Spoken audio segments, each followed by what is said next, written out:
السلام علیکم ورحمۃ اللہ وبرکاتہ۔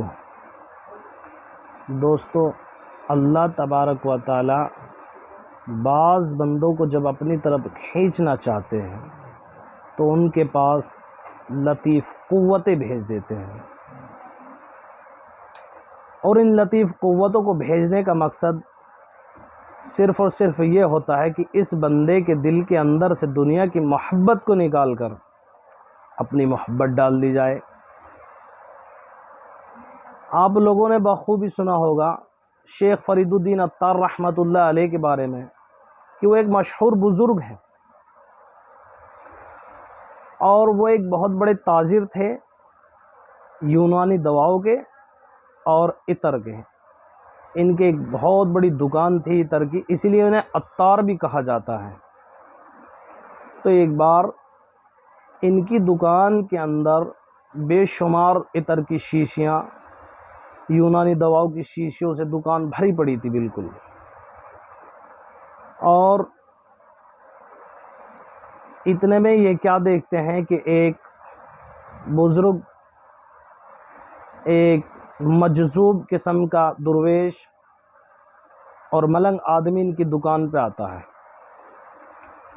اور شیشیوں کو بغور شیشیوں کا معائنہ کرتا ہے۔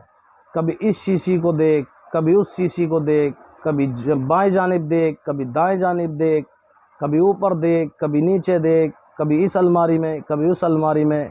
شیخ فرید الدین عطار جو یہ منظر دیکھ رہے تھے تو انہوں نے اس سے پوچھا کہ بھئی آپ کو کیا خریدنا ہے، کیا چاہیے آپ کو؟ تو انہوں نے کہا نہیں، مجھے کچھ نہیں چاہیے، میں تو بس ایسے ہی دیکھ رہا ہوں۔ اور یہ کہنے کے بعد میں وہ پھر شیشیوں کو دیکھنا شروع کر دیا، کبھی اس شیشی کو دیکھ، کبھی اس شیشی کو دیکھ۔ شیخ فرید الدین عطار نے پھر پوچھا بھئی آپ کو چاہیے کیا؟ آپ یہ بتائیے کہ میں اس لیے آیا ہوں اور مجھے یہ چیز خریدنی ہے۔ تو یہ درویش آدمی کہتا ہے کہ مجھے کچھ نہیں خریدنا، میں صرف اس چیز کو دیکھ رہا ہوں کہ جب آپ مریں گے تو آپ کی روح کس طرح نکلے گی، کس طرح آپ کی روح کو نکلنے کا راستہ ملے گا۔ جب آپ مریں گے تو کبھی آپ کی روح اس شیشی میں، کبھی اس شیشی میں، تو نکلنے کا راستہ کس طرح ملے گا؟ شیخ فرید الدین عطار چونکہ ایک دنیا دار تاجر تھے تو انہیں اس بات کو سن کے غصہ آیا، اور انہوں نے کہا کہ تو میری جان کی فکر کرتا ہے، تیری جان کیسے نکلے گی؟ جس طرح تیری جان نکلے گی اس طرح میری بھی جان نکل جائے گی۔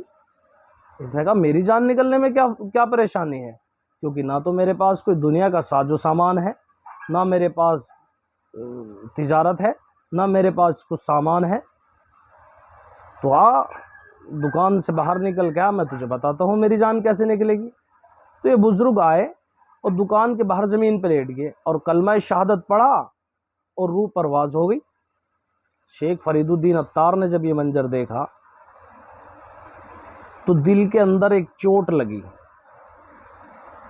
اور شیخ فرید الدین عطار رحمۃ اللہ علیہ لکھتے ہیں کہ میں نے ان کے غسل کا انتظام کیا، کفن کا انتظام کیا، اور انہیں دفنایا۔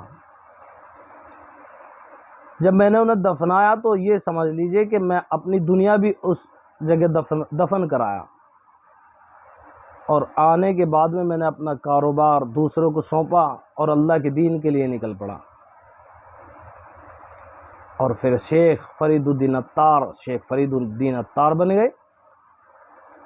اس واقعے کو سنانے کا میرا مقصد یہ نہیں ہے کہ ہم بھی جو ہے کاروبار دوسروں کو سونپ کر اور جو ہے خالص دین کے لیے نکل جائے، یہ تو ہم جیسے کم ظرف انسان کے لیے مناسب نہیں ہوگا۔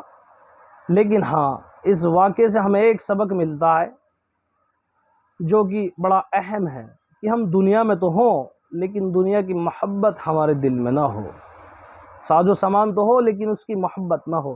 ایسا نہ ہو کہ صبح شام دوپہر ہم اسی جستجو میں لگے رہیں، دنیا کی جستجو میں لگے رہیں، اور مالک حقیقی اور مالک کائنات جس نے ہمیں آپ کو سب کو بنایا اس کی طرف دھیان ہی نہ کریں۔ تو دوستو، میرا کہنے کا مطلب تو صرف یہ تھا کہ اللہ تبارک و تعالی ہم سب کو جو ہے ہدایت نصیب فرمائے، اور ہمیں بھی دنیا کی محبت سے نکال کے اپنی محبت میں داخل کر لے، ہمیں بھی اپنی محبت نصیب فرما دے۔ اللہ پاک ہم سب کو زیادہ سے زیادہ عمل کرنے کی توفیق عطا فرمائے۔ السلام علیکم ورحمۃ اللہ وبرکاتہ۔